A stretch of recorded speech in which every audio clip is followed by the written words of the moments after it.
Wah, saya kira kalau bicara volatilitas itu kan bicara banyak variabel ya, banyak faktor-faktor gitu ya. Sehingga kita perlu memikirkan dulu yang paling dekat dengan kita apa gitu. Kalau bicara volatilitas kita bicara harga saham yang berubah dengan cepat, harga komoditas. Pertanyaannya harga komoditas pengaruh nggak sih sama kita gitu. Tapi kalau harga komoditas berubah yang berpengaruh pada kita apa? Nah biasanya tuh harga-harga barang gitu. Nah kalau harga barang berubah biasanya kita sebut dengan inflasi itu meningkat.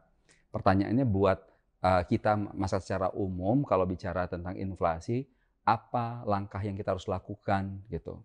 Jadi hal apa sih yang paling sederhana yang kita bisa lakukan ketika inflasi terjadi. Nah, prinsip dasar inflasi itu kan harga barang meningkat. Jadi pertanyaan pertama, kita perlu beli apa tidak? Gitu.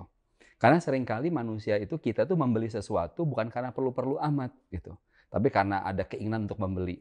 Jadi langkah pertama ya stop membeli gitu. Jadi hanya goes to basic gitu. Kalau mau makan, bahkan makan ya makan yang standar aja gitu.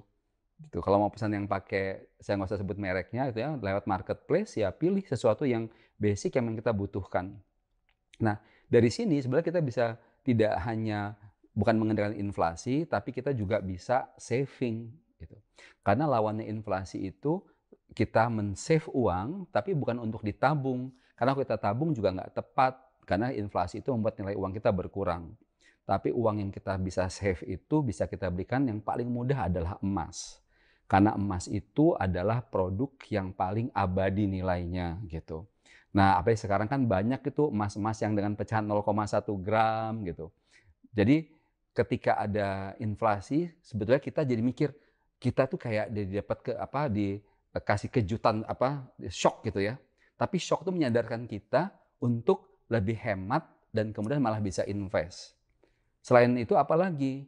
Nah, ketika inflasi terjadi, biasanya harga saham itu juga jatuh. Kalau harga saham itu jatuh, berarti di reksadana itu unit-unitnya pada turun harganya.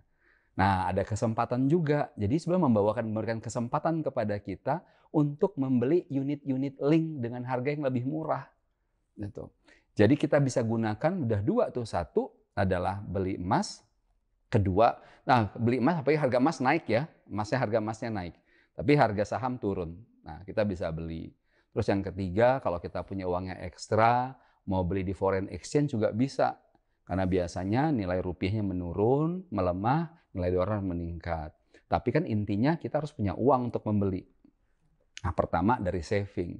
Yang kedua pertanyaannya yang lebih susah tuh begini, gimana kalau nggak punya uang untuk makan aja susah, apa yang mau di-saving, kan begitu.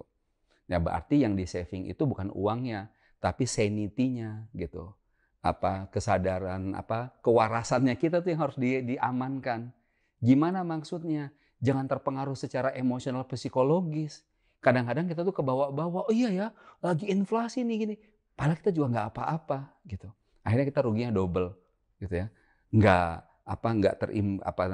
dapat manfaat tadi, nggak bisa saving, tapi kita jadi ikut-ikut heboh sendiri gitu. Nah, jadi kita jaga sanity kita, kewarasan kita bahwa seberapa sih kita terdampak oleh isu inflasi ini. Terus kalau yang ketiga, bisa nggak kita mendapatkan sesuatu? Ya tergantung ya. Kalau misalkan jago buat konten, ya buat konten terkait ini bimbingan teknis yang baru saya sampaikan ini bisa dipecah lagi nih. Jadi kayak teknis-teknis sederhana, tapi masuknya dari konsep inflasi. Terus bagaimana sih savingnya, gimana cara membelinya. Akhirnya kan orang ikut tuh, jadi dapat follower baru lah kira-kira begitu. Demikian.